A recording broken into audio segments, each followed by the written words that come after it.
Hey guys, Spudknocker here, as always, and today we have a recording of a one-on-one training session in the F-16C Fighting Falcon with one of my patrons, and like I've said in the past, I do one-on-one trainings with all patrons who donate $15 or more to help support the channel and keep it going, and it's just a fun little perk to get you guys involved with flying with me one-on-one personally, and to just learn some stuff and get some more out of your favorite fighter jets here in DCS world. Now, I even learned something myself on this one-on-one training session. I did not realize that pitot icing was modeled in the F-16, so we got some weird airframe oscillations as Pitot Ice covered up our pitot static system and gave our flight control system some very weird inputs, but we got that figured out by a quick little Google search, and like I said, I learn things in these one-on-one training sessions all the time because people ask me questions or we encounter things that maybe I've never encountered before, or that a question that I've never been asked before, so it always is a two-way street when it comes to learning in these one-on-one training sessions. In this session, we went over some basics of the F-16. He had already had a pretty good foundation, and we were just kind of trying to shape that into a smoother and a better package of skills for him. Went from cold starting the F-16, taxi, takeoff, some navigational stuff, how to fly the jet kind of more gently when flying as the lead of a flight of aircraft in multiplayer, to keep your wingman from being shaken off too easily, to doing a proper roll-in maneuver and the proper technique for dropping dumb bombs in the F-16 to make sure that you do not hit your own bombs on the way down the chute to the target area. After we finished up with dropping some bombs, we also talked about and did a quick little landing at Caucasus Airport right next to our target area, and the student did very well with the approach to the landing. He just touched down a little bit too hard, ended up scrunching his gear a little bit, and then went off the runway as a result. But landing the F-16, in my opinion, is probably the hardest thing to learn, and so he did a really good job for only being his first couple of landings here in DCS in the F-16. And like I said, I do these one-on-one training sessions with any patrons who donate to the channel, more than $15, help keep it going. And it's just a fun little perk, and I hope you guys enjoy watching the video, and hopefully you learn something as well as we both learn as we fly the F-16 on this quick little mission here. 60% RPM in the F-16, where that little white block is on the RPM gauge. And then once you've got that, you can go ahead and bring that main power switch to the main power position. There we go. And then we want to come down to our right hip to the avionics power panel and turn on all the avionics power. So that's going to be all those little switches. The only one you don't have to turn on is that little one on the right-hand side, the top right. That's actually not active in a Block 50 F-16. It's just there remaining from when it was upgraded. Okay, so everything looks good? Yep, okay, everything's good. And then, if you want to do a faster alignment, you can go to the stored heading alignment position. Where do I find that at? That's the INS knob that you brought to the align position, or the norm position. Oh, okay. So I go to, what was it? Stored heading, STORHDG. There you go. There we go. And then if you look at your DED, which is the little yellow screen, we should start to see that count down at the top right there. Yep, it's counting down for you. Right. And the MIDS LVT switch, which is that other knob on the avionics power panel, we want to bring that to the on position if we can, and that will allow us to transmit Link 16 data link as well as our radios. Okay, so MIDS LVT. Yep, to on. Okay. So that's on. kind of like your emission control knob. So if you wanted to go completely radio silent and make your jet, you know, not be emitting anything, you would bring that to the off position. Okay. So like, I guess like a stealth mission or campaign, you just turn that off? Is that how that would work? So... Yeah, pretty more or less. Yeah. Okay. Yeah. And then we will go ahead and we'll wait for the INS to align before we put weapons on the jet. But so, quick question, where is that countdown that you were looking at? So look at the DED, that's the yellow screen to the right-hand side of the ICP, which is the keyboard, the keypad underneath the HUD. You see where it says, in that top line, it says INS something something / number and then ready. Okay, yeah, just counting. Okay, I see that. That's where. Okay, I got it. Cool. Yeah. So that countdown. Once that countdown reaches 10 and ready starts flashing, you know that your INS is aligned, and you can go back to your INS knob and turn it to the nav position. All right. Got it to the nav. Yep. And so now we can. A lot of this stuff you'll get more and more used to it, and you'll be able to do multiple actions all at once. But let's go ahead and turn our HUD on, and you want to grab the scroll wheel there. So if you click it and then drag your mouse up, you'll be able to turn it on faster. Okay. There you go. I didn't know you could just click it and drag up. Okay, now I know. Yeah, so on all of the knobs in DCS, you can use your mouse wheel, which is for like fine adjustment, and then you can click and drag for bigger adjustments. Sweet. Okay, cool. Yeah. Thank you. No problem. And then we've got our standby ADI, which is just underneath our DED. We want to give it a right click and then drag it up a little bit to get rid of that red flag. Okay. So that's got right there. Right click. And then drag up. There you go. And then you want to realign the aircraft symbol with the horizon there. There you go. Cool. Perfect. And let's see, what else can we do here? We need to go to the power switches for our pylons to the outboard side of the control stick. And we can go turn on our radar altimeter and our left and right cheek stations, as well as our FCR. Perfect. Okay. And at this point, let's go ahead and throw some weapons onto the jet, and so that way we can continue the rest of the startup and get our everything ready to go. Okay. So go to ground crew and then F1, right? Rearm and refuel? Yes, sir. Okay. And so on this panel, you've got your fuel, your gun ammo, your ammo type. So for the ammo type, I like to keep that on tracer for training, so that way you can see where your bullets are going. And then fuel, we've used a little bit of fuel, so I'm going to bring my slider back to 100%. You can also adjust the quantity of chaff and flares in your jet, but we'll keep that at 60 for each. Okay. And then you've got a diagram of your jet with all the different hard points and then like the little Excel boxes underneath. You just want to right-click the little box that corresponds to the hard point where you want to put a weapon. Okay. So for stations 1 and 9er, let's go ahead and put some AIM 120 Charlies. All right. Cool, looks like you got it. And then for station 2 and 8, we'll put some AIM 9 X-rays.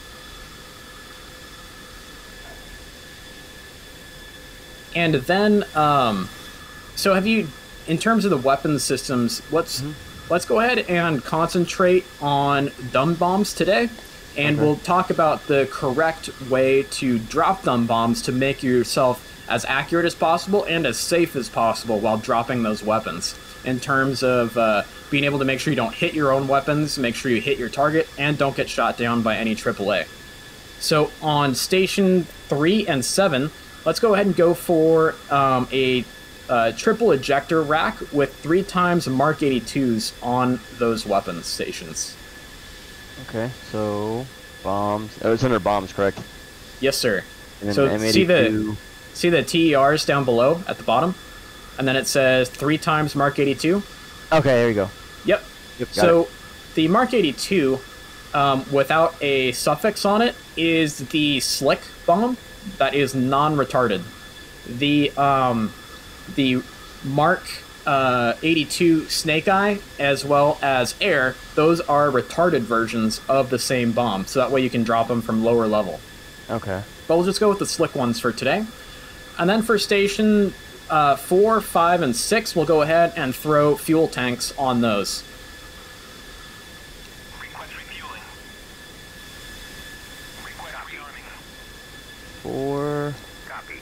tanks. Okay, and then 6. Got it. Yep, just that way and give us a little bit more on station time. Okay.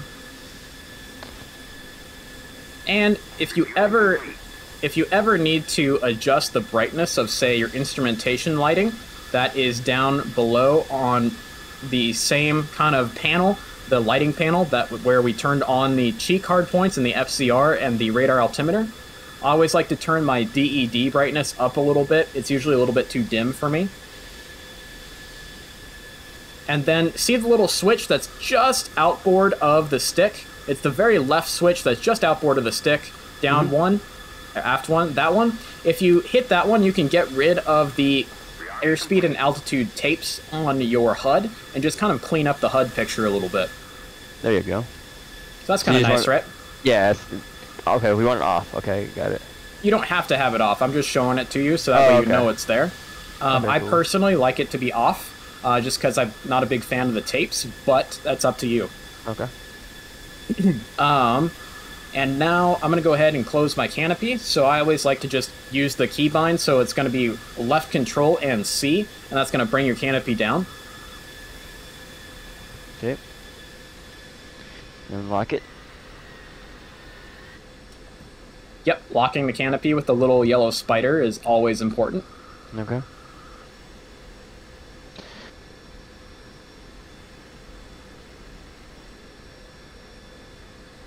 Alrighty, and it looks like you've got your electrical caution already extinguished, so... Oh, no, you didn't. So, you know that main power switch that we used at the beginning?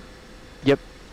There's a caution reset for the electrical system button that's just aft of that we need to go ahead and hit that, and that will get rid of the master caution for the electrical system. Got it. Alright, and aft of that, caution reset, we have the IFF panel. We want to bring the IFF knob to the norm position, so that way we have IFF going for us. Okay. And we also have our external lighting panel just inboard of that IFF panel, so that way you can turn on external lighting. You just want to bring the master lighting switch over to the norm position. Then you can turn the wing, tail, and fuselage lights either to a bright position or a dim position. For daytime, you want it in the bright position. Okay. Cool, looks like you got it. And then we can... You know, you're not really supposed to do this on the ground in a real jet, but I always tell people to go ahead and do it in DCS regardless, just because of the fact that most people will forget about it, and then they'll end up in combat without their RWR turned on or their countermeasures turned on. So I like to go ahead and turn those on the ground, just so that way I don't forget them. So like the laser arm you're talking about? Or so just below that, so see the gear handle? Okay, yes. So just below that is your countermeasures panel. Below that. Okay, so that right there. So where it says on the mode button, you want to bring it to the manual position. Okay. And then all of the CMDS switches up top, all 4 of those, go ahead and throw those to the up position. And then the switches on the left, you can go ahead and throw those switches to the up position as well. And the top one, there you go. And then there's a little button that actually turns your raw equipment on. Don't hit the jettison button, that'll jettison all your chaff and flare. So just to the left of that panel, there is your, it's labeled threat and warning auxiliary panel. Okay. And on the bottom right button, click that. Bottom right? Yep. Okay. And once that lights up, you should hear a little doo-doo-doo kind of tone. And that lets you know that your RWR, your raw equipment, is turned on and ready to go. Okay, cool. Yeah. So at this point, we have a green jet, and we are ready to taxi. Okay. So we're going to go ahead, and we are going to use runway 31 for our takeoff today. And for you, that's going to be a left-hand turn, 90-degree left-hand turn, and then followed by a 90-degree right-hand turn, and that'll take you right to the end of the runway. So I'll taxi out of my shelter here, and then I'll come taxi over to you, and then I'll have you taxi out in front of me, and we will taxi to the runway together. Okay, cool. You want to press the nose wheel steering button to make sure that you have nose wheel steering on before you start to taxi, so that way you don't, find yourself going off the end of the taxiway. Okay. Also, because we started up in kind of a early morning situation, you can turn on the brightness for your AOA indexer, as well as your nose wheel steering and air-to-air refueling indexer to the left and right of the HUD by clicking and dragging the little stick on the left and right side of those little boxes next to your HUD. Okay, got it. Oh, you already got it. Perfect. Yep. so that little, okay, what was it? The commands that we just turned on. That little radar to the left of the ICP. Yeah. Is that what we turned on? That little radar? Or deal? Yeah. Okay, yeah. cool. I was trying to figure how to turn that on. Like in some scenarios, I was like, okay, well, like what am I in training? Like what do I see that's different? But I guess I didn't recognize that those little buttons do everything. Yeah. So those, it's not a radar. What it is, it's a passive sensor, and that passive sensor essentially takes in the radar emissions from all of the radars around you and classifies them as to what they are, and then shows you an azimuth to those radars. So that way you can see if somebody's shooting at you, whether it be a enemy MiG or a SAM or anything like that. Okay, cool. A ship, or you know, whatever it may, or a surveillance airplane like a A-50 looking at you, you know, something like that. So just go ahead and taxi straight, and we'll hold short of the runway. Okay. So then, what's your favorite plane in DCS? Honestly, I like them all.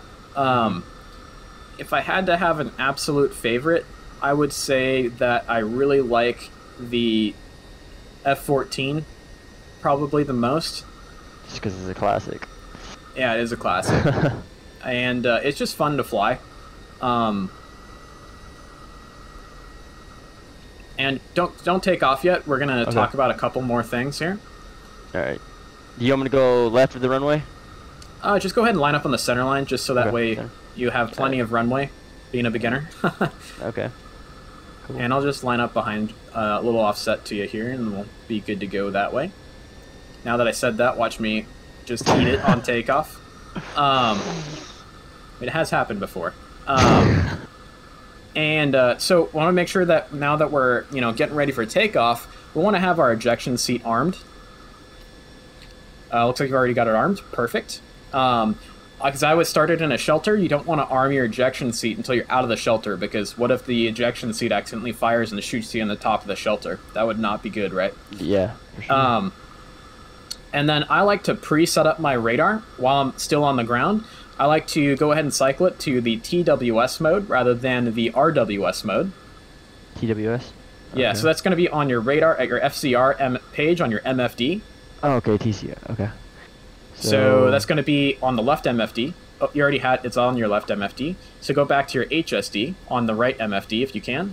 Okay. There you go. And then see where it says RWS in the top left OSB? Go ahead and bring that to TWS. And then I like, for the azimuth of my radar on the F-16, I like to have it on a 3-bar scan. So where it says 6B or 6A, go ahead and cycle that to 3A.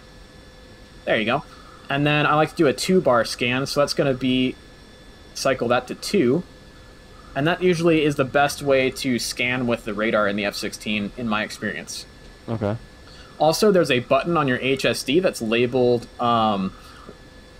it's labeled XMT, and we want to cycle that to XMT L16.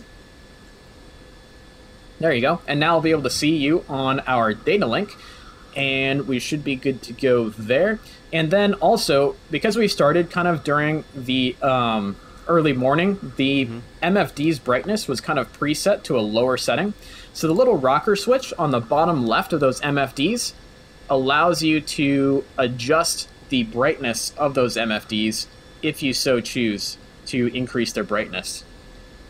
So you can, the rocker switch brings it up and down, and that should be about it. Also on your DED, we'll bring it back to the main page of the DED. See the little stick that's just underneath the 8 on your ICP, where it says return and sequence and up-down arrow? Okay, yeah. Hit the return side. That brings it back to the home page of the DED. And the little rocker switch with the up and down carrots just to the left of that return portion will change your steer points for navigation. So we're going to fly out towards steer point 1 today. And we'll take off, and we'll try to climb and maintain 20,000 feet at a speed of 350 knots. Okay? Okay. And then when should I start climbing and rolling back? At what speed? Because we're a bit heavy. We are a bit heavy today, but Okay. I would start just gently pulling back that stick just to help get that nose wheel off of the ground at about 120-ish knots around there. But be patient with it. You don't want to scrape your tail on the runway. So just be patient and just let the jet fly off on its own once you get that nose up a little bit. Then once you get that nose up, suck up those gear as quick as you can so that way we can reduce that drag, and we'll keep climbing out, and then watch your airspeed as we go up to 20,000 feet. And probably want to start climbing because of that heavy loadout. We'll climb at about maybe 5 to 7.5 degrees nose up on the pitch ladder. Sound good? Yep, sounds good. Do I need to keep my NWS on for takeoff? I would keep it on for the first little bit of the takeoff run, so that way you can correct a little bit. But once you get above about 40 knots, go ahead and turn NWS off, and that way you won't over control as you get faster and faster and faster, and then careen off the runway. You know what I mean? Yep. All right. Also, if you hit your tab key on your keyboard, you can get rid of that white text on the left. There you go. That's a little nicer. All right. And when you're ready, go ahead and take off, and I'll follow you out. Sounds good. So 40, go ahead and take off the NWS. Got it. Yes, sir. All right. A little bit of left rudder there. There you go. Looking good. Starting to rotate. Gears up. Perfect. Good job. And I just want to just continue on with an afterburner, or do I just go ahead and just throttle down a little bit? Once you get to about 350 knots, we can throttle down a little bit, get out of burner, save a little gas that way. All right. And watch how far the nose is up. Let's go for about 7.5 degrees nose up. That'll help me out, be able to catch up with you a little bit. There we go. Nice job. When you're flying as number 1 in a formation like you are today, you want to try and fly as gently and predictably as possible, so that way your wingman can stick with you. Okay.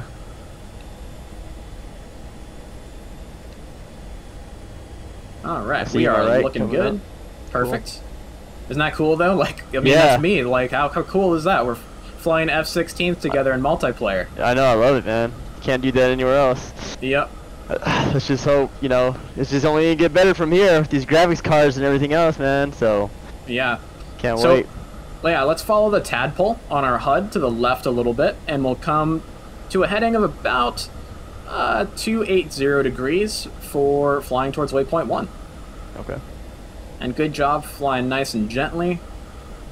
I like it. Keep that climb coming.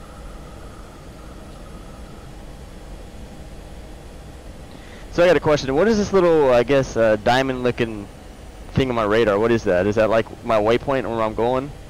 The little like Devo hat thing? Yeah. Yeah, right in the bottom right of my That's your waypoint. Yeah. Okay. Yeah, which is actually, it's kind of useful, right? Yeah, it really is. And you can also see a diamond on your HUD where your waypoint is on the ground out in front of you.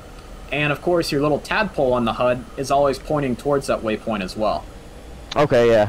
Cool. So, Yeah.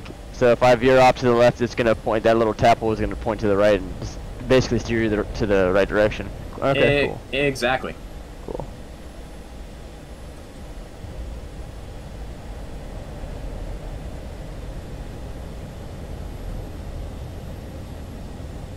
And the biggest thing is just be very aware, always be listening to your engine, so that way you know when you've pushed it up into afterburner, and so that way you don't waste too much gas. You can also look at your fuel flow on the right-hand side, and that's a very good and easy way to tell if you are in afterburner or not, because if that fuel flow jumps up above 10,000 pounds, then you know you're probably in afterburner.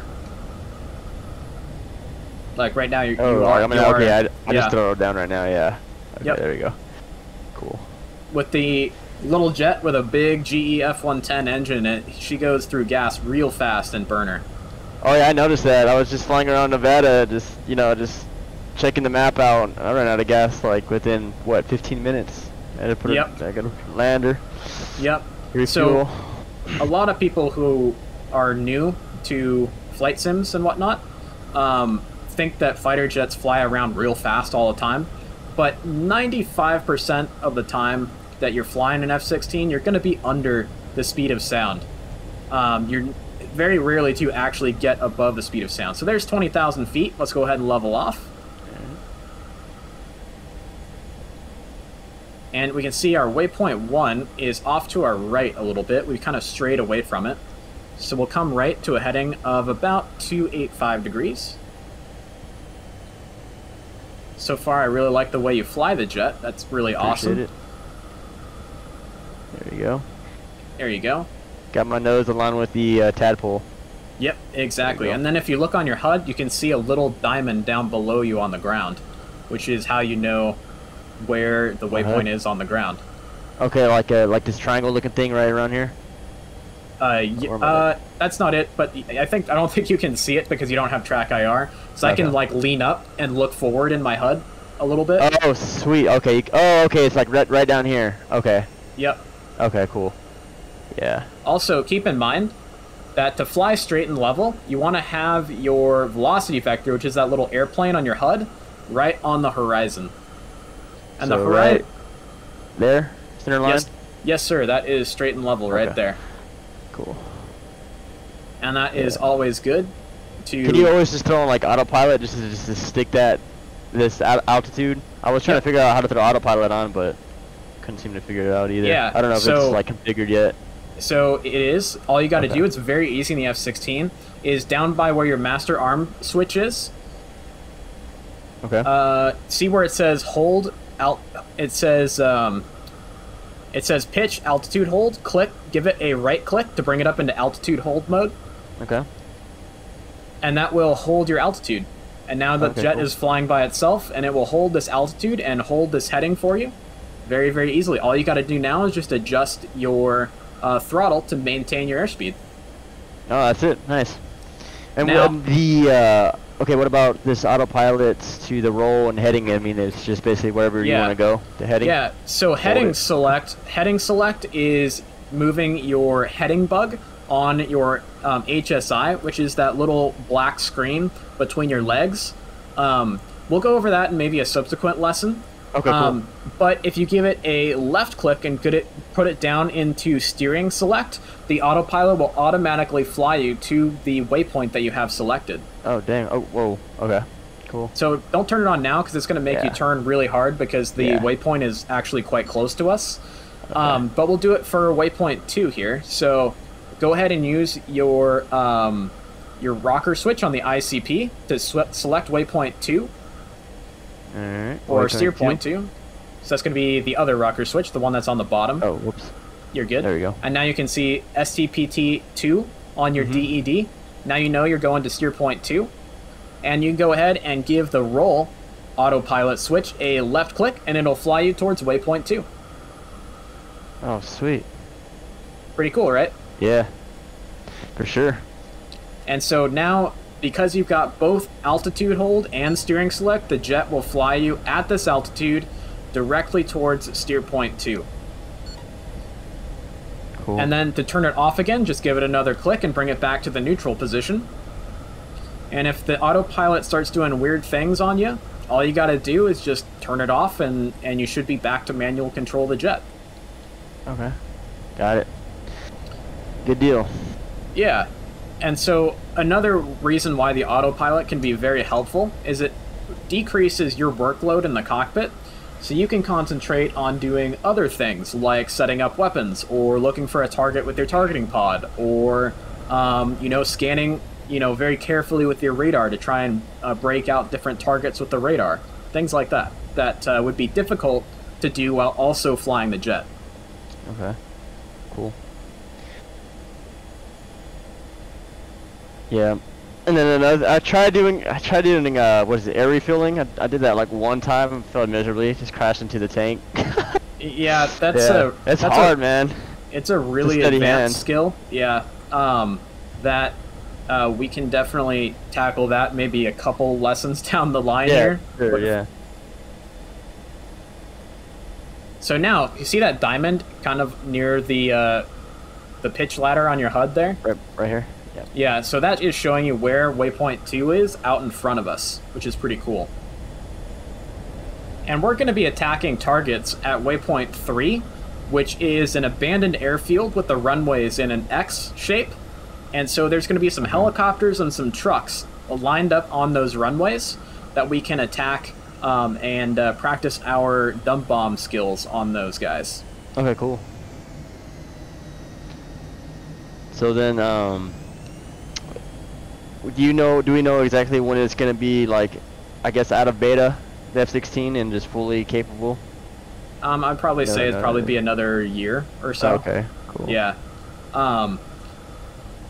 I was recently listening to a podcast, and I guess that Eagle Dynamics realized that they probably shipped the F-16 too early, and they were like, "Yeah, that's our bad, and it won't happen again." But I still have fun with it, you know. I like it, man. It's pretty. Yeah. I mean, I don't know much about it, but it's a fun jet to fly. I mean, for some reason, the F-18, I don't know if it's just me, but it's a lot like, I guess, the Axis tune or whatever. It's just like, man, if I just pitch to the left a little bit, it's like I'm doing a full like roll around, you know. I don't know why. Like, I tried resetting it and everything else, but like I just don't know if that's how the F-18 flies. But when I'm doing like a carry landing, when I'm practicing that, dude, I mean, if the slightest thing throws me off on the boat. Yeah, I mean, that's another advanced skill, kind of like air-to-air refueling. Yeah. And I mean, the F-16 is actually more sensitive than the F-18, so that could be something that we could look at a later date, you know. Yeah. Also, keep an eye on your airspeed here and see how we're flying a bit faster than 350 indicated.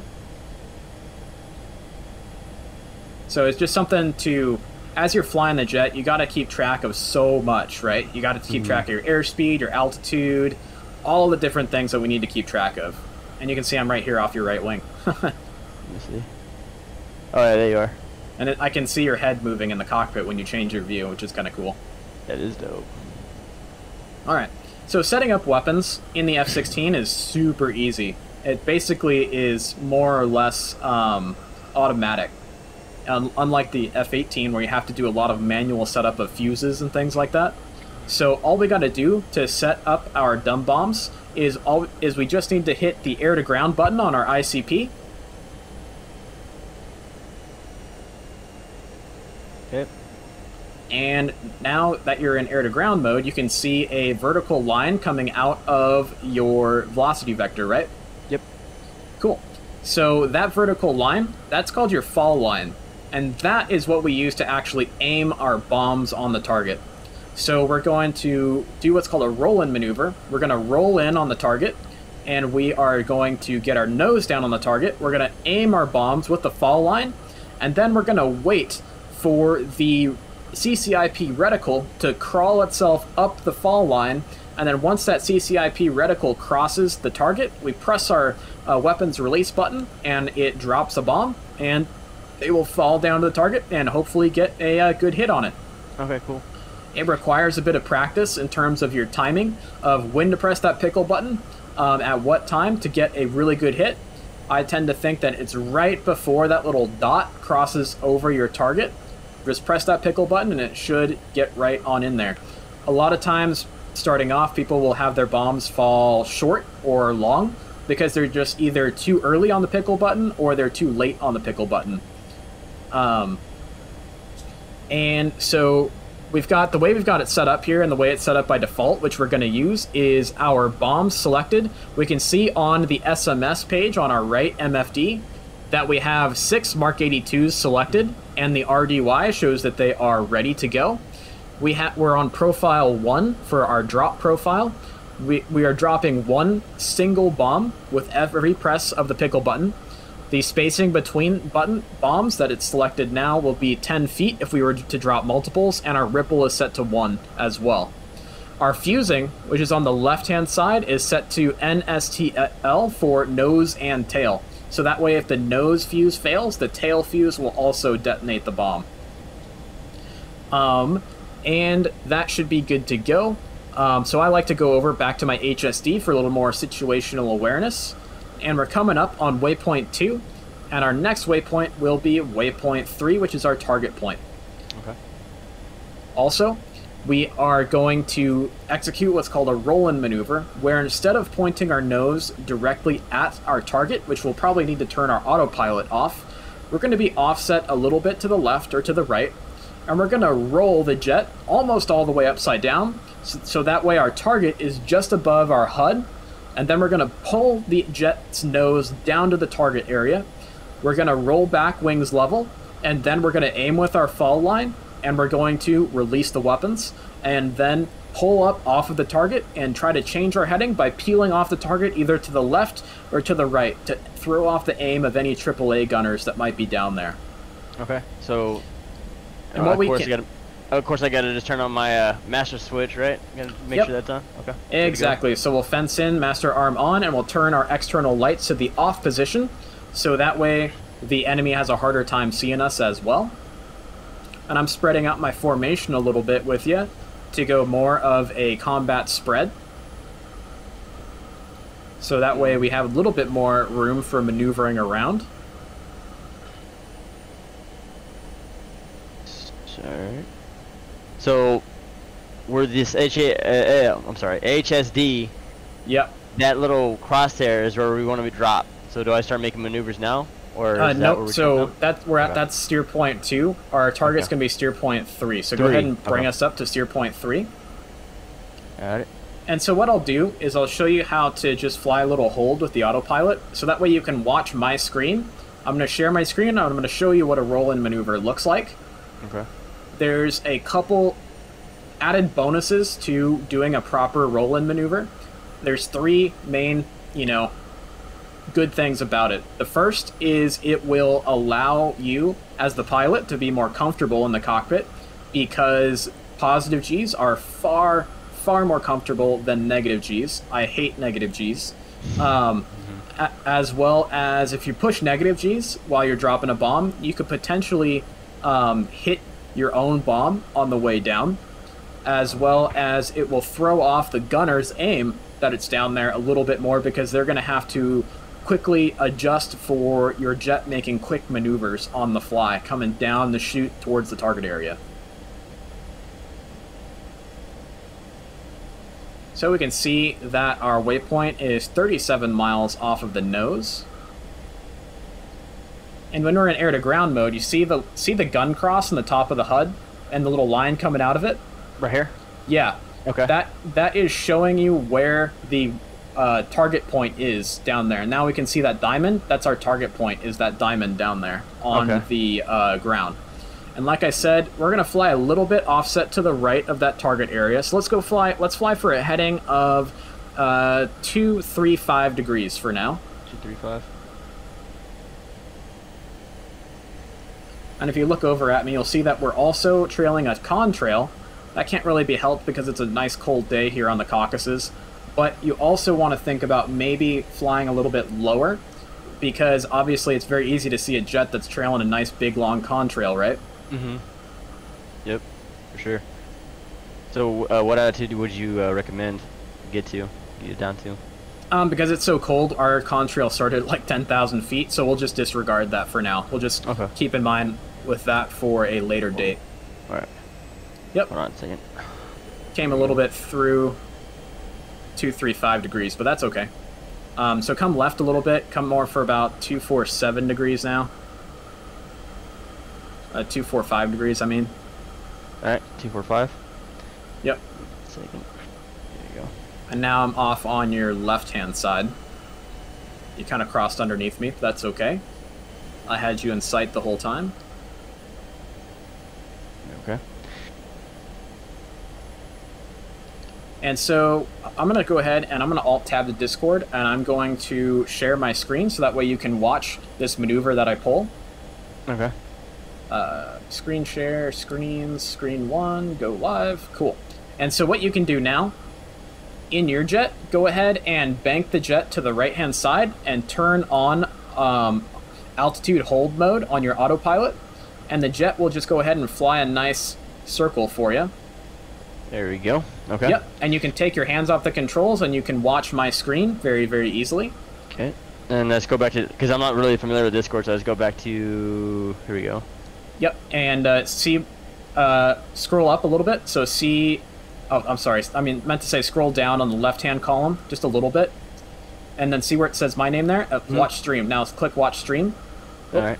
There we go. Watch stream. Got it. And now I see Discord Inception. I see like a bazillion mirrors. All right. So now, can you see my cockpit? You can see me looking around? Yeah. Yep. There's you over there. Nice. A circle. Yep. And we can see another aircraft over here. That's an AWACS. He's on our side though, so we're good to go. We know it's an AWACS because on our RWR we can see E2, so he's an E2 Hawkeye. And there's our target point right down here. See the abandoned airfield with the X runways? Mm-hmm. So I'm going to fly not directly at it, but offset a little bit. And the reason I'm flying offset is so that way I can execute a roll-in maneuver, but also I want to be able to see my target, and I want to be able to keep my eyes on it, because what if they fired a SAM at me from down there? Or there's a massive barrage of AAA coming up at me. I want to be able to see that. And you can't hit a target that you can't see, right? Right. Alright, so I'm going to wait. Just be patient here. I'm going to wait till the target is right around where the instrument panel hits my canopy bow here. So, right about right now, I'm going to roll the jet till my HUD is kind of just below it. I'm going to pull back, and then I'm going to roll back wings level. I'm going to try and put these bombs right in the middle of that X of the runways. So I'm lining it up with the fall line, and I'm just being patient until this little reticle here comes over the X in the middle of the runways.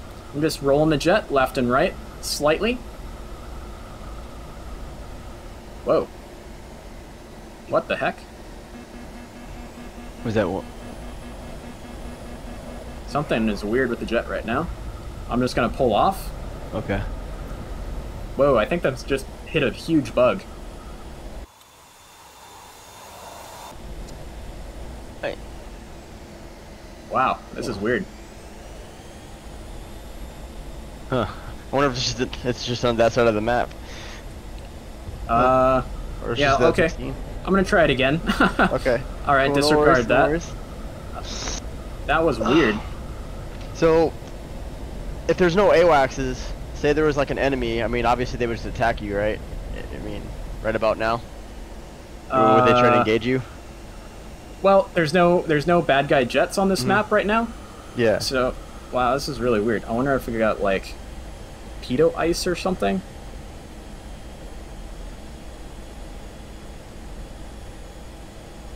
That is really freaking weird. Anyway, we'll try again here.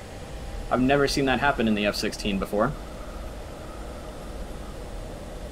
Alright, so same thing. I'm going to fly offset away from the target a little bit. I'm starting at a lower altitude this time, but that's okay. So we're flying offset away from the target just slightly.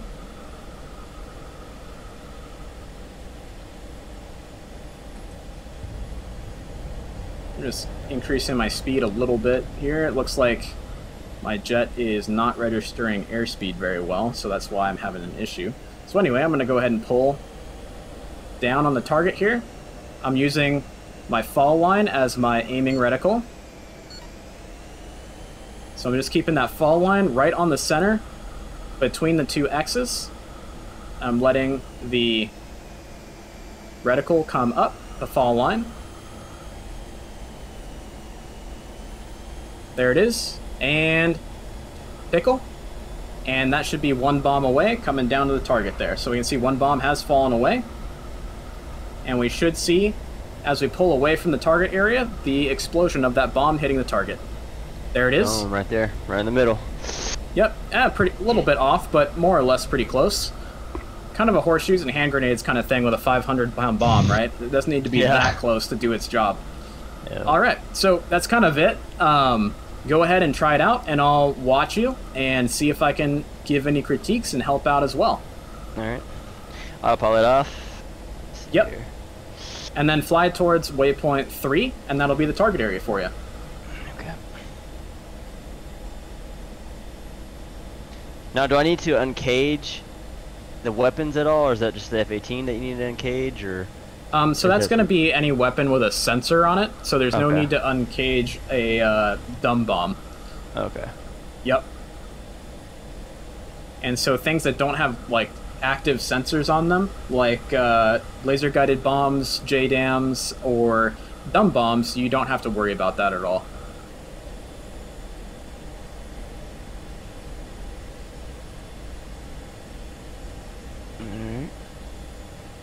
I am headed towards the right. Yeah, okay. Yeah, I am. Let me check. Yep, you're going towards the right direction. Try to maintain your altitude there so that way you don't get too low on your way into the target area. I'm just going to throw my jet into a bit of a hold here as well as I wait for you to come and attack your target.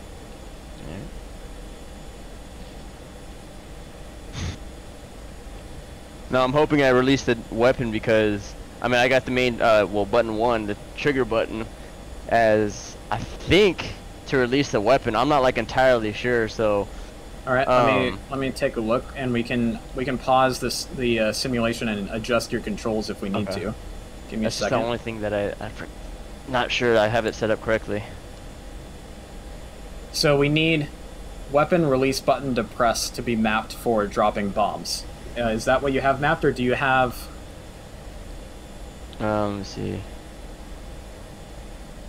Or do you have gun trigger as your mapped for your weapon release? I'll go ahead and pause it for you. Let me see where I'm at. Where am I at? That's controls. Okay, and then search. No, what was it? WPN. Yeah, button 1. Cool. Okay, cool. Looks like you got it. So I'll go ahead and unpause. So is there a sense of even having your laser armed? No, we don't even have a targeting pod on the jet right now, so it's all good. Cool.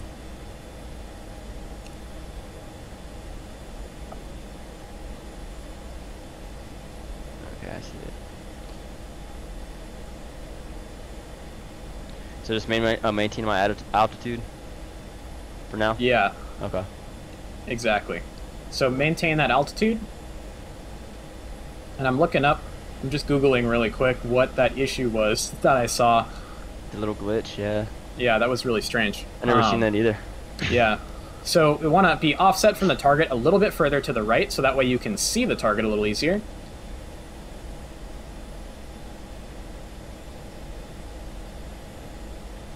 About there should do.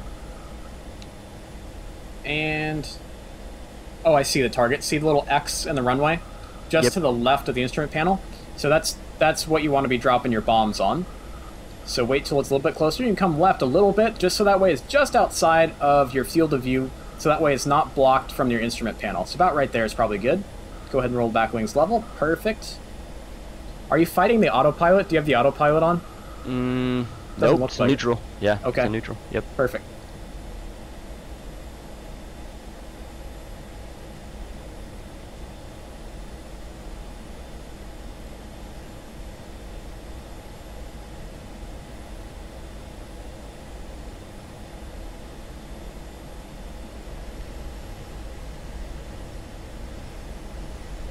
So then when do I start going ahead and doing the roll? Yep, exactly. So roll. Okay. Keep rolling, keep rolling, keep rolling. There you go. Okay, now pull. And roll back wings level. Oh, so push. So we don't want to pull back the nose back up to the horizon, though. So, and then that negative G push is what we're trying to avoid with this maneuver, but that's okay. We try to get that nose back down there. Get the nose down a little bit further. There you go, right there. Nice, looking good. See, there it goes again. See, look. Yep. Just lost everything. All right, go ahead and pull up, pull up, pull off, pull off. So that way we don't want to try to avoid you breaking your jet here. So give me a second. Okay, cool.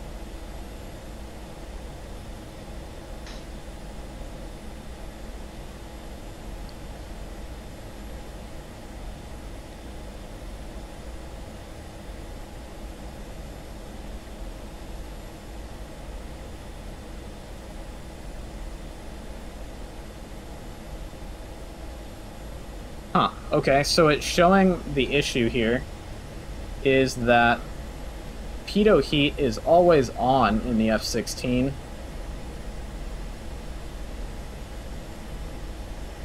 Okay, so what we'll do is we'll just turn it on to the manual position. So there is a switch at the very back left of the cockpit that is labeled probe heat switch. Mm-hmm. And we want to move it from the test position to the heat position. Okay, switch it on. Perfect. And now we should be a lot better now. I guess. Huh, that is something that I've never really incorporated in my startup procedure. But anyway, we will try it again. Let's see here. So at this point, so see how we're down at around 12,000 feet now? Mm-hmm. We'll go ahead and climb on back up. Try to get up to about 18,000 before you make another attempt. And so, did you see how you had, when you rolled back to bring the wings back level, mm-hmm. you had pulled the nose up to the horizon? Yeah. We want to avoid that. We want to keep the nose buried down on the target area, so that way we don't have to push the stick forward to keep the nose on the target. You know what I mean? Mm-hmm. We want to avoid those negative Gs because many new DCS World pilots have pushed negative Gs to attack a target, drop their bomb, and then hit their own bomb on the way down because they're pushing the stick forward. We want to really try to avoid that if possible. Okay. So just basically keep the nose down. And then yeah, rather than pulling it up. Exactly. Keep the nose down. Rolling wings level just means level the wings, not bring the jet back to the horizon. Alright, so I'm going to go ahead and attack the target again and see if our new probe heat being turned on is going to be working better for us. I'm just glad that our wings didn't rip off. Yeah. I guess I've never really flown the F-16 in the snow very much. I've always flown it over the desert. Yeah. But it makes sense that would be the issue. Alright, do you know where the target is? Yep, to my left. Perfect. You can go ahead and start that roll in on the target. Copy that. I'm also rolling in. I'm coming in from just off of your left-hand side, and I'll stay out of your way, of course. And now, just really try to work on that timing of when to press that pickle button, you know, right as that reticle passes over your target. Okay. Yep. How am I looking? Cool. You're looking good. Okay. I'm having no problem with the airspeed indicator now, so that was just something that we neglected to turn on earlier. Cool. Looking good. Just be patient. Bring that nose down just a little bit more. There you go.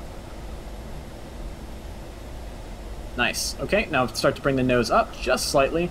Just gently, gently, gently. So we never got the reticle to come up. It took a while for that reticle to come up, so go ahead and pull off the target. And go ahead and next time we want to have a steeper dive angle on the target. That's going to allow us to get that reticle up the fall line a lot quicker than if we have a shallow dive angle. So we want to have the dive angle be about a 30-degree dive. Okay. So pull up back to 18? Yeah. Okay. Sounds good. Yep. The more you rush it, the less easy it's going to be, and so the more frustrating it's going to be. And what is your fuel state? Right now I'm sitting at about 30,000. Right. So your fuel totalizer is on the right there. Go ahead and zoom in on it a little bit if you can. That's going to be 9.6. So you got 9,000. Oh, okay. 9,600 pounds. That's totally adequate for what we got right now. All right. Still climbing. Yep.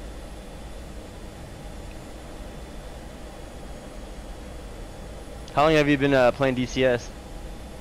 At least 2 years. I started probably right before the Harrier released, so it's a little bit more than 2 years, maybe somewhere around there. Yeah, Yeah, see, I'm mainly a console guy, so I got a PS5, and you know, it's just you just play Call of Duty. It's mainly what I do, or Madden. Yeah. But I've always liked these flight simulator games, man, since I was a kid. Cause my stepdad, man. Yeah. Whenever I try to play like games like Call of Duty, they're always so boring to me because they're always the same. With DCS, everything's always different and dynamic. Yeah, that's what I like about it. It's a good getaway, you know. Yeah. And I like Microsoft Simulator or Flight Simulator. I'm sorry. See your airspeed? Yeah. Just keep that. Whenever you're gonna make a big climb, you gotta really push that throttle up, so that way you can maintain your airspeed. All right. Yep. I just want to avoid burning the fuel. Yeah, but you also got to think about like how long it's going to take to climb up to altitude if I'm not pushing the throttle up. And in a combat zone, if you're getting shot at, you probably want to try to keep the jet at least above 400 knots, so that way you'll have plenty of excess energy to maneuver the jet out of the way of any threats, whether those are SAMs, MiGs, AAA, manpads, whatever it is. Okay. So try and keep that airspeed up. There you go.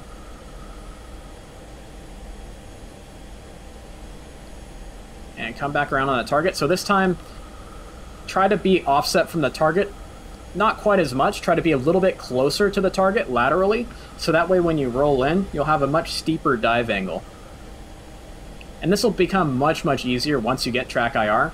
Because so try and keep coming left, keep coming left. Once you get track IR, you'll be able to keep track of the target a little bit easier, you know? About right there is probably good. Oh, be gentle with the stick. And when we make bank angle changes, we don't need to always go to 90 degrees, right? We can just make nice, easy heading changes. So come right, just slightly, nice and gentle. There you go. And...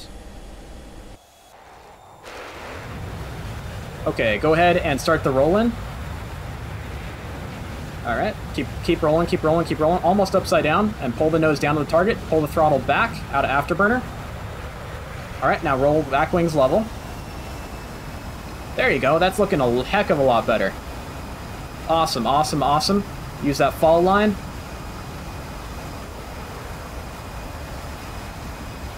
Nice and gentle. And put that reticle over the target. There you go. And pickle. Pickle. Nice. Pull off, pull off, pull off. Don't get too low. Don't let those bad guys shoot at you, right? Yep. And here comes your bomb. Nice. You put it right where you were aiming. Right between the two runways. That's awesome. Nice. Good job. So you see how that works better when you're diving steeper? Yep. Now your dive angle, if just a small critique, was probably a little too steep. And you were probably going just a little too fast because you were an afterburner in a dive, right? That's going to make you real fast, real quick. So just when you're in the dive, pull back on the throttle just a little bit, and you're probably your best airspeed you can be in that dive is probably right around 400 to 450 knots. And so see how also in the dive you had to kind of maneuver a little bit violently to get that reticle onto the X of the runways? Yep. To avoid that, fly the jet so that way the fall line, that vertical line that the reticle crawls up, is just laying on top of that X the whole time. Laying right on top of that target. And that way you don't have to aim with the reticle, you can aim with the fall line. The reticle is just your timing device. Okay. Does that make sense? Yeah. Awesome. Yep. Man, I was surprised I hit that.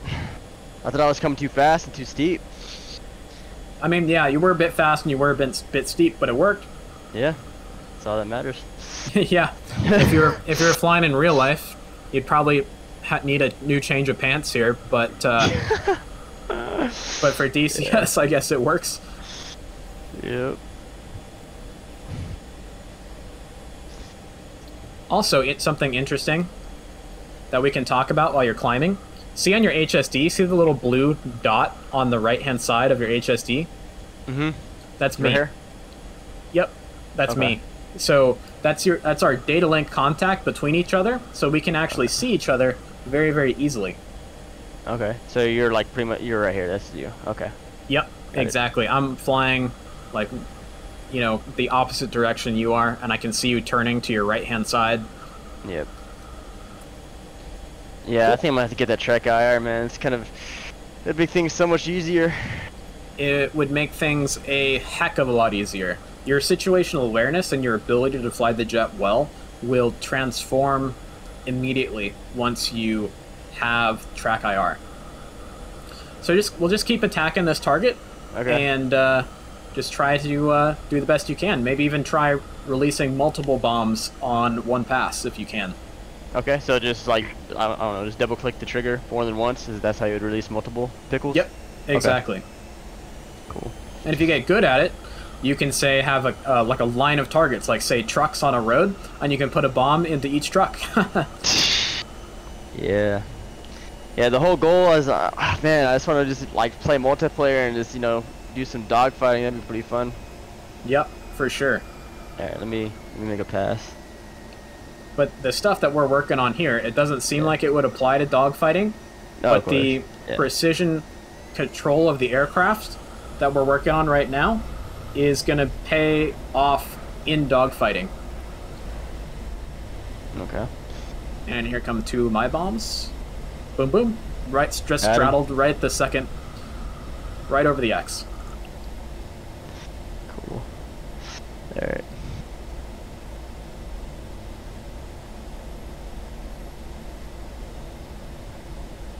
So what do you find like the hardest thing about flying the F-16? Like, would you find it easier flying the F-16 than the F-18? Landing the F-16 is more difficult than the F-18.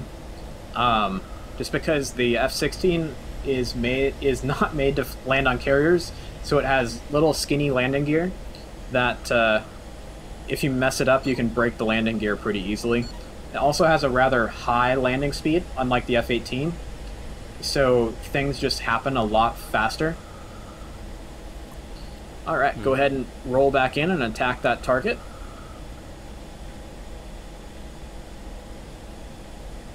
There it is. Nice.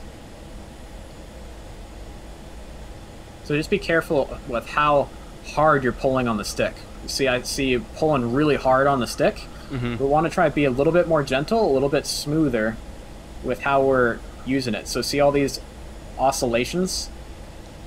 Oh, so yeah. I see them now. You just want to be very, very gentle with the way we're flying the jet. Okay. The jet will actually give you better performance if you fly it gently than if you fly it. So go ahead and pull off. You're not going to be able to make it. Okay. So the more gently you fly the jet and the more smoothly you fly the jet, the better performance you'll get out of it. Because did you see how much airspeed you dropped off by ripping the stick back so hard? Yeah. So if you fly the jet smoothly and just pull the stick back gently as you're turning, the jet will turn harder, and you'll keep the airspeed up more to allow you to have excess energy for avoiding those kinds of threats that we talked about. Okay. And then you could also obviously rip off the wings if you pull. Is that possible to rip off the wings or do some damage to the wings if you're pulling too hard on the throttle? If you have so much weight on it, for instance? Yeah, with the stick, yeah, you can definitely rip your wings off. And that's what I was worried about when we got that issue with the Pitot static system earlier. Yeah. I was worried that those ginormous oscillations were going to wreck the wings of the jet. Okay. And if you pull too hard, yeah, you can rip your wings off. The good thing about a fly-by-wire jet like the F-16 or the F-18 is you're not likely to rip the wings off because the jet has fail-safes built into the fly-by-wire computers that won't allow you to rip the wings off. Okay. Does the F-18 have that, or is that more of a newer technology for the F-14? The F-14 does not have that. The F-18 and the F-16 are both fly-by-wire jets. Okay. So I'm gonna come down from 18,000 feet. Same thing that I roll on attack. Is that what you want me to do again? Yep. Okay. Cool. Exactly. All right. So you go ahead and start turning back towards the target area here. All right, thinking left. Cool.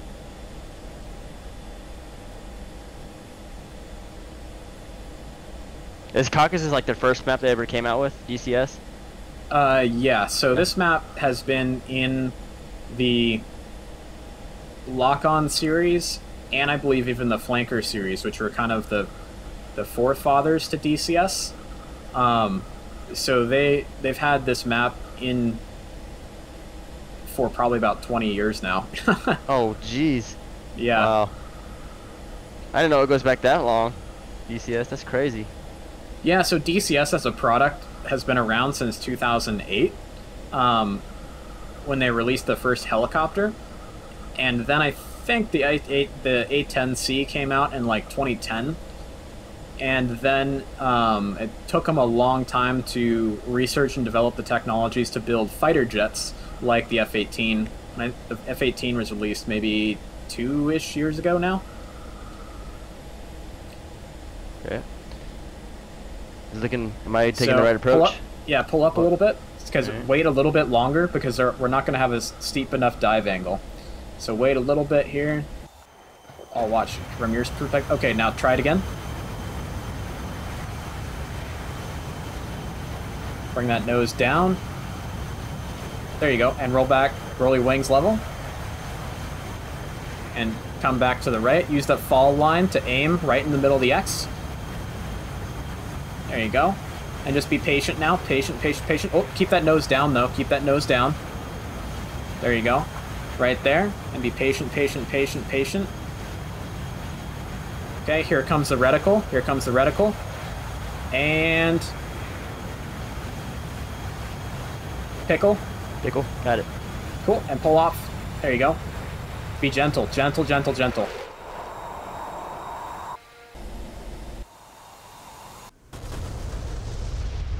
Nice. You just took out a couple trucks.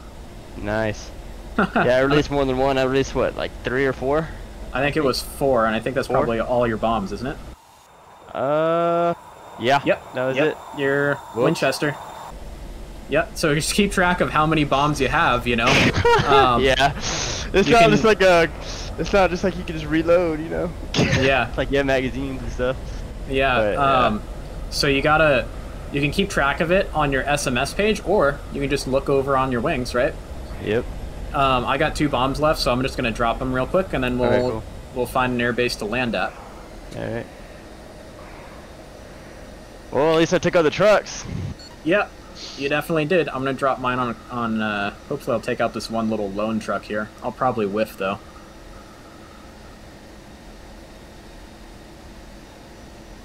So, see how, like, a lot of your movements with the stick are very, like, kind of, like, frenetic and very, like, violent?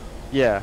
The jet, one of the things that I always teach students flying real airplanes is because they're very, like, they very much over-control the airplane in real life as well, is they will, like, rip the yoke around in a Cessna or rip the stick around in a, you know, an aerobatic biplane or something like that. And there's really no reason to do that. And the airplane will actually fly better, give you better performance. It'll turn tighter, it'll climb better, all this kind of stuff if we're just nice and gentle with the stick. You know, we don't have to make full stick deflections all the time.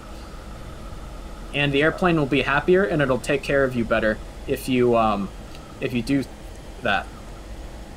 Let's see, where's our landing airbase at? So looks like our landing airfield is all the way back at Vizani, but we'll land somewhere a little bit closer. Alright. We'll land at Caballetti. Caballetti? Yeah, so Caballetti, have you looked at used the F10 map at all? I'm using it right now. Cool. Yeah.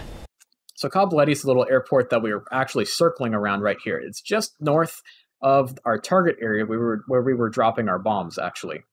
So we can see it right there. Yep. And so with the winds and the way we are, we'll take a look at the winds.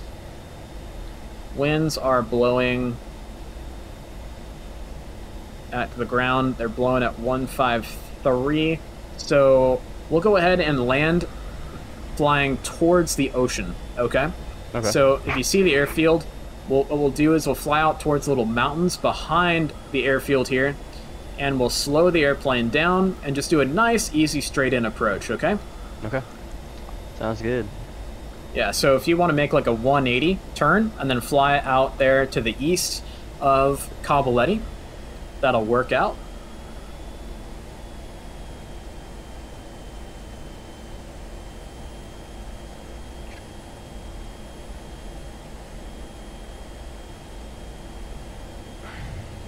See where we're at.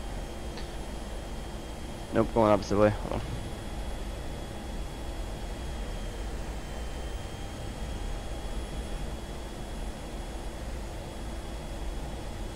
And then, do you want to do the same thing? Do you want to watch me land the jet, and then I can watch you land it, and then help you out? Yeah, we can do that, definitely, sure. Cool. So fly out over these mountains here, and then I'll show you my technique for landing the F-16. Okay, cool. All right, I'll share my screen Looks like we'll meet in the middle anyway, by the looks of it. Yeah, exactly.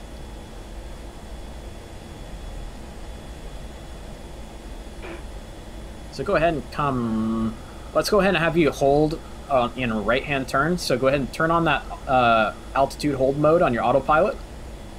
Okay. And just make sure that you have your throttle set so that way you won't stall and fall out of the sky.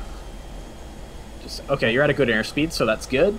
And yeah, go ahead and watch my screen when you're ready. And again, this is another thing that's going to be really, really helped by your being able to have track IR, because then you can always look around and be like, oh, there's my airport right over there, right off my wing. So I noticed that when I'm practicing landings, that it's like, dude, I need that track IR, because like trying to land and then just, like I said, just missing with, you know, like just the views and stuff like that. It's hard. Yep. It's hard to concentrate. I end up in the ground sometimes. Yeah, absolutely. Where'd it go? There it is. So I'm just set up for a nice straight-in approach. When you're first getting into flying in DCS, I just think that straight-in approaches are probably the best way to do it. So at this point, I'm just descending with power at full idle. I'm going to go ahead and pop out the speed brakes. And you can always check over your shoulder if your speed brakes are open, but mine are definitely open. And you can also hear them as well. They kind of make some airframe noise once you get them down. And so what you want to do is use your velocity vector to help get yourself nice and lined up on the runway. And then keep that velocity vector like just nice planted on the area you want to touch down on. What's like one of the longest missions you have flown on multiplayer, would you say? It's a mission that actually and it's still getting a ton of views, and it was probably 4 hours long, and I cut it down to about 3 hours for the YouTube video. And it got a ton of views, and it's still getting a ton of views. It's really awesome. What was the whole mission? It was a strike mission from aircraft carriers in the Gulf of Oman all the way up to dropping bombs on Shiraz Airport in central Iran. Nice. All right, so at this point, I'm just flying to keep my velocity vector on the end of the runway. Once I'm under about 250 knots in the F-16, I can drop my flaps and gear. Make sure that my radar altimeter is on. That's going to help me out a little bit. And so the touchdown speed in the F-16 is about 150 knots-ish. And what we want to do here is we just want to slow the jet down to get the velocity vector into the E-bracket. So the E-bracket here on my HUD is this guy right here. In the F-16, we just want to have it right in the top side of the E-bracket. And I'm coming through pattern altitude right now. I'm about, I want to say maybe a 5-mile final right now, so it's looking pretty good. This isn't the longest runway in the world, so we want to touch down at a pretty low airspeed if we can. Okay. And the velocity vector is way off to the side of my HUD at the moment because we have a little bit of a crosswind at this runway. So as we get down closer and closer to the runway, we want to start kicking in a little bit of left rudder to align the longitudinal axis of the jet that runs from our tailpipe up through our nose with the alignment of the runway. And that's so that way we don't side load the jet coming in for the landing. At this point, I'm just working to slow the jet down a little bit, but without falling out of the sky. My throttle's always moving, adjusting to keep a good descent rate, while also making sure that I don't get so slow that I just fall right out of the sky. Coming in a little high on this approach, so I'm trying to kind of correct for that, keeping the velocity vector on the end of the runway, where I want to touch down, just nice and gentle everything, gentle throttle movements, gentle stick movements. It still isn't the best approach in the world, but I'm just going to go ahead and make it anyway. It might have gone around if I were doing a big mission right now, but oh well. You look good. I think right in the center to me. It's the center lineup is good. It's the descent rate that wasn't great. And then now that we're on the ground, I'm gonna hold the stick back so that way I get as much aero braking out of the airframe and wings of the jet as possible. Otherwise, I'm probably gonna go off the end of the runway here. And then once the nose settles down, then we want to start getting on our brakes. Ooh, yeah, that crosswind is rough. So a lot of right rudder getting on those brakes. And I'm going to use this whole runway. The crosswind's making me nervous. Yeah, it's just a reality that you got to deal with. Yeah. Not every single runway is going to have the wind all the way down, right down the pipe every single time, you know? And then, now that I'm at the end of the runway, I'll just pop on the nose wheel steering, and I'll taxi off the runway, and I'll look over your shoulder, and I'll have you try it out. Alright, cool. Alright, let's see where I'm at.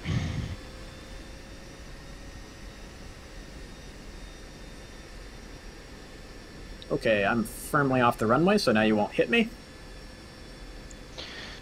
Okay, let's see where you're at.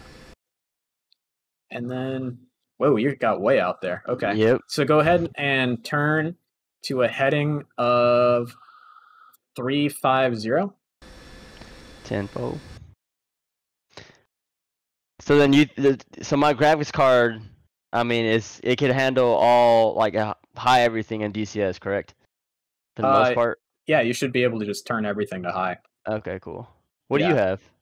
I have a 2080 Ti, actually. Okay. And I have 64 gigabytes of RAM. Oh, damn, okay. So does RAM really matter, or not really? In multiplayer, RAM definitely matters, but 32 is absolutely fine for what we're doing. Cool. Yeah. My RAM is more for being able to render videos quicker. Okay. But 32 gigabytes is absolutely definitely doable. All right, I'm heading at 350. Perfect.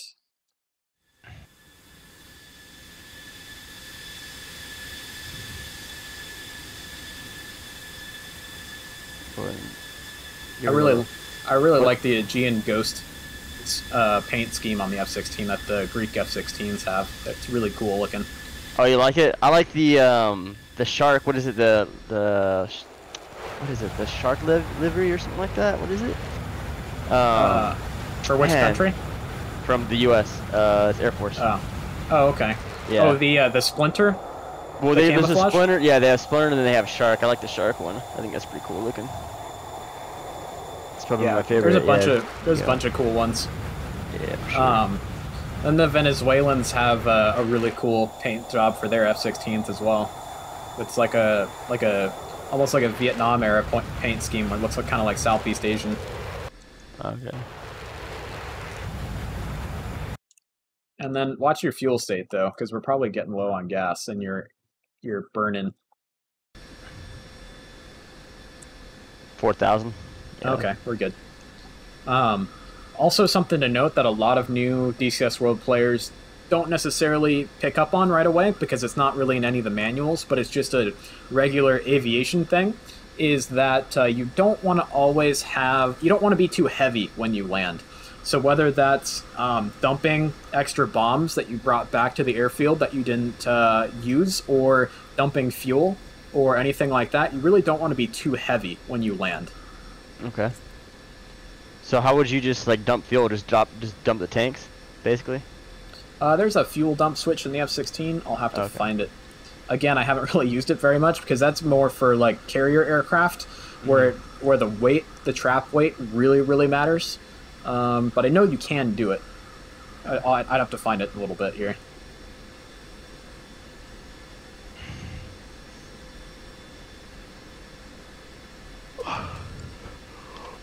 Oops. Okay. Right. Yeah, so don't worry about the F10 map. I'll tell you when to turn towards the airport. 10-4. And then go ahead and descend down to about 5,000 feet. And you can pull back on the throttle a little bit since you will be gaining speed going downhill.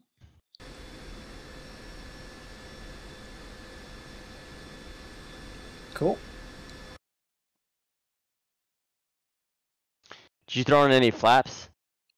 So flaps? The F-16's flaps are scheduled according to airspeed, so they will automatically come down. There's no need to manually bring them down. I always do that. Like, I always make sure my flaps are down and stuff like that when I'm doing the practice landings. I guess, I don't know. I didn't know that they'd automatically do that. That's pretty cool. Yep. And then make a left turn to a heading of 310. 310. And start to slow down to 300 knots.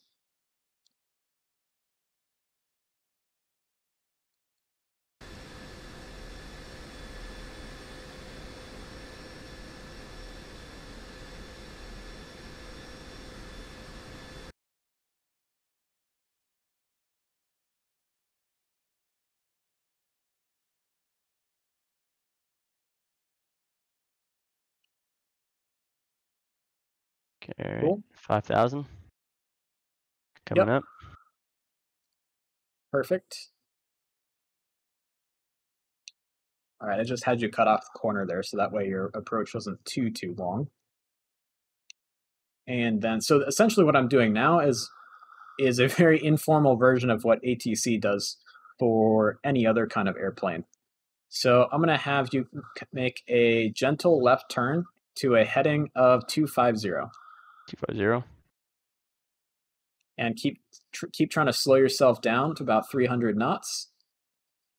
And if you need to, go ahead and pop out the speed brakes. Got him. Perfect. Okay, what was the heading of what? I'm sorry? 250. 250, okay. Yep, we kind of came through the center line of the runway a little bit, but we'll work with it, no worries.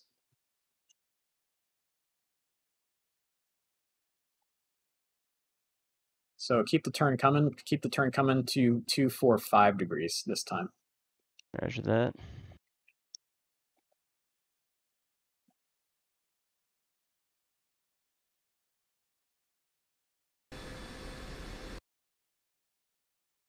Cool. 245. Nice. And you should have the runway right here in front of you. And then see your velocity vector and how far down it is. So you start bringing that throttle up. Want to be at about 250 knots right now. 250? All right. Yep. And the runway is right in front of you. Okay. It's 20 miles out. So just descend and maintain 5,000.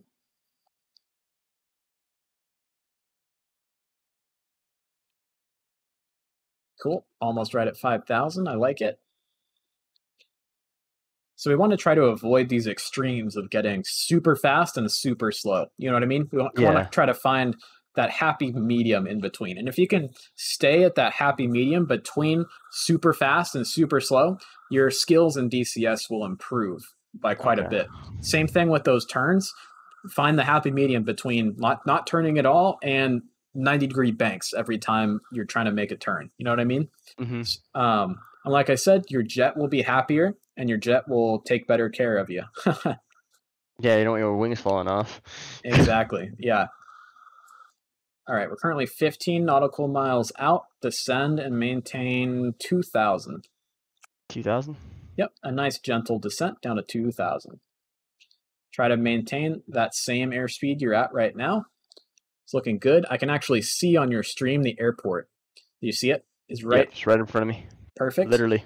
Yep, so try and you may have to come left just slightly for a better lineup on the runway. There we go. And try to maintain that heading right there, about 265. Then our runway is runway 25, so perfect. So that'll work.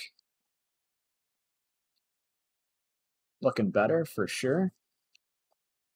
Okay. Yep, just nice gentle descent. There you go. And getting a Drop the little speed bit brakes. fast. Yep. At this point, we're gonna put the speed brakes out and we're gonna leave them there the whole time. Okay. Yep. And gently start to come right and keep that descent coming. Start to put that velocity vector on the runway and just fly to keep that velocity vector on the runway. Currently 10 miles out, go ahead and drop the gear and flat the gear once you get under 250 knots. Nice, looking good. Looking real nice.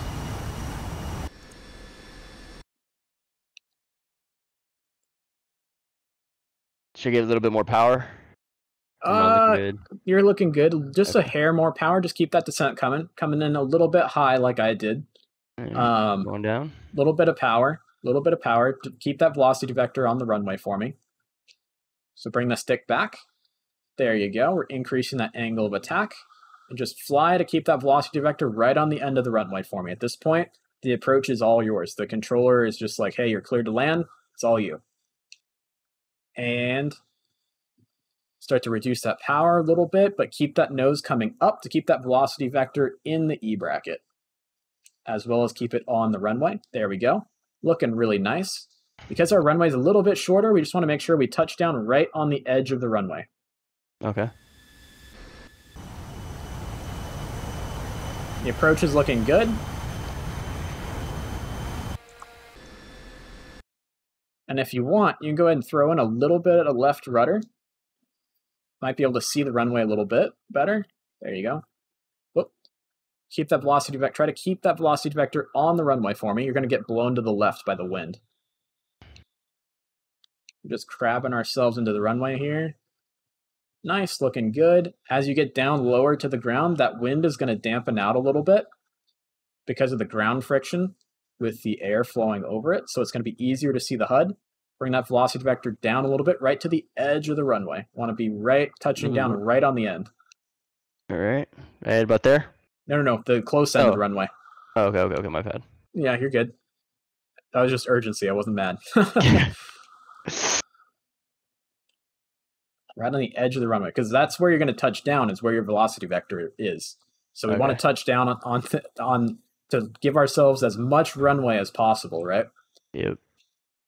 Little less power, and then bring the nose up a little bit. There you go. There you go. Looking good. Looking good. Looking really good. Little bit of power. Little bit of power. Not too much. Little bit of power. Little bit of power. There you go. There you go. And a little less power. Nice. Little bit of power. Oh, you're good. You're good. Wasn't terrible. Dang. Oh, you're good. I mean, I've seen worse. And so I'm gonna spin out. yeah, you're off the runway. That's okay. That wasn't bad. It wasn't bad for someone who's just, kind of starting up, So I'm going to go ahead and pause the server. And so what we could have done a little bit better there, and what's really hard for people to kind of conceptualize, is that with a big, heavy jet like an F-16, obviously, it's not as heavy as a 747 or something like that. Yeah. But it's definitely heavier than a Cessna or a biplane or something like that. You're going to have to come in with a bit of power in there. You want to set your landing airspeed and your landing angle of attack, and then have a little bit of power in there to maintain a nice gentle rate of descent. We broke our landing gear and then skidded off to the right of the runway because of the fact that we came down too fast. Our vertical speed coming down to the runway was too fast, and so we smashed the gear. And that's all that happened there. If you would just set it down just a little more gently, it would have been a pretty good landing. Yeah. Oh well. Yeah. Dang. Oh well. It's all good. Yeah, it's all good. But again, thank you so much for supporting the channel. For sure, Super man. appreciated. And we'll end it here, and hopefully we can get another one in soon. Yeah, man, for sure.